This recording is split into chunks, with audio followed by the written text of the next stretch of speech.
Yo, what is going on, guys? This is your boy TrevCL, and we are back for yet another week of the NPL, this being week 9 against Murk. Now, this is going to be a super fast team builder and probably battle, as I don't have much time to record this, so I've got to really get this out there fast. So, I probably won't even have time to really edit it, so the teams will not be popping up on screen like they usually are.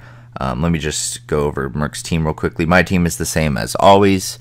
Murk's team is Mega Gardevoir, Zapdos, Lucario, Slow King, Dragonite, Selgor, Miltank, Serena, Dugtrio, Metane, and Sharpedo. So a spooky team for sure.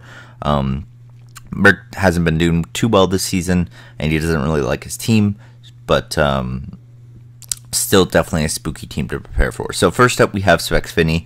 As you can see, he only has one fairy resist on his entire team, and that is the Metane, as his other steel type in Lucario does not resist the Moonblast. So Spexfini is a huge threat this game. I have enough speed to outspeed his Jolly Max Speed Dragonite, and yeah, basically it. Just dual water, Ice Beam, and the Moonblast. Mainly going to be clicking Moonblast, but I could also click Surf if he loses, like for example the D-Knight and the Slow King, and you know, Serena if he brings it. So that's the Finny. Next we have a fat speedy Shaman. This is to help me checkmate a Gardevoir, kind of. It's built to help me take on a more bulky Gardevoir, as I have enough speed to outspeed what I think will be his speed creep on a defensive Gardevoir, as well as giving me enough Spadef to easily tank 2 Hyper Voices from very low invested Gardevoir. And I'm Leech Seed, Toxic Synthesis, and Earth Power. And you know, it is walled by a Dragonite, but I can outspeed Adamant, D-Knight, and Toxic or Leech Seed if need be. Break that multi-scale, pop the Lumberry possibly if it's Lum, stuff like that. Next we have a Glade, in which just destroys his team. Sword Sand, Shadow Sneak, Ice Punch, and Drain Punch. Enough speed to outspeed his base 100s in Gardevoir and Zapdos. And then Drain Punch just kind of nukes his team, and Shadow Sneak is there just for the priority to hit like stuff like the Dugtrio, so it can't just revenge me without me getting any damage off on it. Next we have a Choice Scarf Thundy, Explosion, Edgequake, and U-Turn. Pretty standard, you know, just helps me outspeed +1 T-Knight, helps me, you know, hit it. You know, once he loses his Zapdos and his D-Knight, he becomes kind of weak to Earthquake spam, so if I can take those out, then Landorus is looking like a pretty big threat, and just U-Turn is very good in general. Next we have a Memento, Stealth Rock, Psychic, Toxic, Uxie. It is there just to help me check the D-Knight, as I can take a Z +1 Z Fly, and if he has Rocks up, then I can, it's a roll, but I can still, it depends, he would have to get a lower roll to kill me if he's Adamant. If he's Jolly, then I can live a Z-Fly after after Rocks. And then finally we have an interesting Volcarona set. I am enough speed to outspeed his, I believe, what was it, his Sharpedo. With Max Fizz Def and the rest in special attack, I'm Dual Stab, Quiver Dance, Roost. This is kind of to help me take on the guard. If he doesn't get Rocks up, then I can live any 2 hits again from a bulky guard, which I do expect him to bring. But yeah, that's my team. A bit interesting, but I'm taking some risks, and hopefully it works out. But I will see you guys at the battle. And here we are, guys, with the battle. And as you can see, he brought D-Knight, Mega Gardevoir, Zapdos, Miltank, Selgor, and the Sharpedo. You know, approximately the 6 I expected. He could have brought the Dugtrio, just like a Scarf Dugtrio, possibly for a Quiver Dance Volcarona. That would have been, that was something I was possibly thinking about in prep. But you know, this team is, again, approximately what I expected. This team is also very, very weak to Mega Glade, so Mega Glade could put in a fine amount of work if I can set up the +2, and you know, if Gardevoir is weakened, then +2 Mega Glade looks like it does put in quite a bit of work. But I'm going to lead off with my Lando, as he's going to lead off with his Selgor. So, just going to click U-turn here, see what he wants to go for. I do over half to his Selgor, which is really nice. That puts it guaranteed in range of +2 Shadow Sneak from Glade. And then I make a really, really, really big mistake. So I'll just go over this quickly.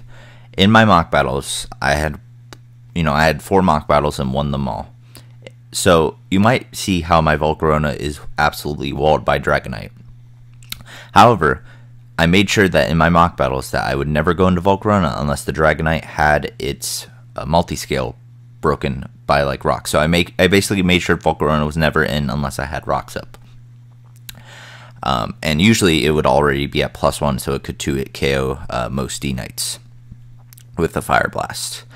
And I make a really big mistake, and I go into Volcarona right here, which again I had never made in any of my mock battles. So, but this is fine. I have Uxie that can, memento if need be, so I'm gonna go straight into it. And he's going to set up a DD, and that's fine. I can, I'm just going to go for the Psychic, or I go for the Toxic, and that's where it becomes a problem. So, I was not expecting sub DD leftovers D-Knight, and you're going to see that this is going to cost me. I am going to go for the Psychic, try and break the sub. Unfortunately, I'm not able to. If I was foul play, I probably could have beat the team 1v1 possibly. However, because I'm Psychic, I just did not expect sub D-Knight, and that's what's really going to cost me. Because usually my way of dealing with setup sweepers is memento, but Murk saw through that, brought sub. My flying resist is Bisharp and possibly Savali, and basically my only way of winning right here is hoping that he gets burned.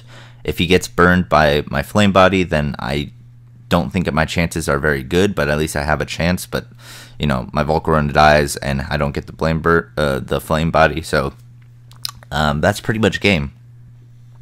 If I'd gone into my Finny earlier than I did, like had I gone into it first, then I would have probably been able to make sure this thing wouldn't be able to win, but I did not. I expected him to just be a normal DD-Z move D-Knight, and that really cost me, as he goes for the fly there. I missed my Stone Edge because obviously he's up in the air, and basically I still have a chance at winning. It's very small, but crazier things have happened to me. So basically what I have to do here is I have to go for an SD. He has to miss a fly, and then I have to hit him with the Ice Punch as he falls down. Then I have to go for another SD as he goes for another fly, and he has to miss another fly as I hit him with the Ice Punch. And even if I don't kill through multi-scale, Shadow Sneak will definitely be able to kill him from there, and then I would actually just win with my Mega Glade. But again, he has to miss 2 straight flies, and as you see, he's going to hit that fly, and the game's over because my Shaman cannot break a sub at all. It literally can't touch the D-Knight behind a sub, and my Uxie cannot break the D-Knight sub with 1 Psychic. And as you can see, I actually do take that fly pretty well. With the crit, I still live. It's just, I really wish I would have put Ice Punch or Foul Play on this thing. Probably Foul Play would have been the better one. But, Murk brought a really cool set, and I just was not prepared for sub D-Knight. Now, this is the exact game I did not want to happen, because I really wanted to make, because I was okay with losing the Murk, as long as I only lost to him like 2-0, 3-0 at most, because then I would still have a very good chance at playoffs. Even if he won and I lost last week, I would still have a pretty excellent chance at playoffs. But now I'm in danger. If Murk wins and I lose, I'm pretty much out of playoffs, depending on the winner of, like, if Mono gets destroyed against Blake last week, then I can possibly still make playoffs if Murk wins and I lose, depending on how much I lose by and how much Mono loses by.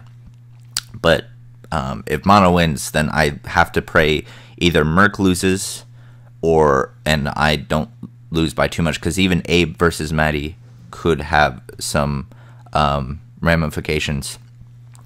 But if I win, I'm in. Like, 6 wins will definitely get me in, as I believe only 3 teams can end up with 6 wins. So that means 6 wins would guarantee get me into playoffs. However, and I do play the person who's last place in the league, but David's not a pushover at all, and like I just need to make sure that I can. If I win, I'm in. I'm in for the 6th straight season of playoffs, and stuff like that. If I lose, then I need to pray Murk loses, and I probably need to root for Abe, in the Abe versus Maddie game, because I feel like if Abe wins, I have a better shot. But it all depends on stuff. I know I might have spoiled some stuff, but hopefully I kind of was a little bit more, what's the word? Hopefully I didn't spoil too much. I didn't really spoil any results, just like kind of what happened. So if you kind of were aware of the standings before this week, maybe you would know that I kind of revealed the results of some games, but I tried to be as secretive with the results as possible. So make sure you go check out, like, I don't know if it's up yet, but go make sure and check out either Maddie or Riz's side of their game. Make sure to go check out, I believe it's Abe versus Blake. Make sure to check out Mono side, because then you'll know what needs to happen for me to make playoffs. If I lose, again, if I win, I'm guaranteed in. But if I lose, then I will be out of playoffs, most likely, unless Murk loses last week and some other things fall in my favor. So, sorry, this probably is like super unprofessional. I didn't have much time, and like, this is the best I could get out. It probably won't be edited. Like, this will be the first time I don't add music into an NPL video, just because I literally am rushing to get this video out as fast as possible, because it's already going to be late time wise. Like, I mean, it'll be on time, like day wise, like it'll be up on the Sunday that it's supposed to be up, but like I just won't have. I'm very busy, so I won't have time to really edit it or anything. I might be able to put the layout in, but that's about it. Yeah, again, sorry, this commentary might have not been the best, but hopefully you guys enjoyed. I know it's kind of tough to enjoy getting smacked in 20 turns by one Pokemon, but shit happens. Good news is that if I win and Murk wins, then there could be a possibility that we play in playoffs, and that would be in like the semifinals if that happened. And if we do face off in playoffs again, I'm pretty confident now that I can beat him, because this was a one-time set. This set isn't going to work again. Even if I brought the exact same team, like, I can play around this set if he did bring it again. And like, I feel like he wouldn't bring this set again, personally, just because, again, it's kind of a one-time thing. But who knows? We'll see. Hopefully, Murk is actually kind of out of the 3 other current playoff teams, Murk is the team I least want. Well, he's technically not in playoffs right now, in the playoff, but if he wins, he could be. So I would rather face the other 3 playoff teams rather than Murk in any of the playoff games. So I'm hoping Murk does not make it. I'm hoping he loses last week, because if he wins, he's in, but if he loses, he's out. So kind of praying for a Murk loss there, both whether I win or whether I lose last week. So that's that. I've been rambling on for long enough. Thank you guys for watching this video. Make sure, if you somehow did enjoy, to leave a like. Again, this is probably my worst NPL video, just quality wise. Yeah, exactly. That commentary right there just says it all. But hopefully you guys will stick around for next week. I promise next week I'll be a lot less busy. Hopefully the game will be a lot better quality than this shit show. And I promise I will, put music in next week. But for now, I'm like out of time, so I've got to leave. So make sure you like if you enjoyed this video. I've been your boy TrevCL, and I'm signing out. Peace, guys.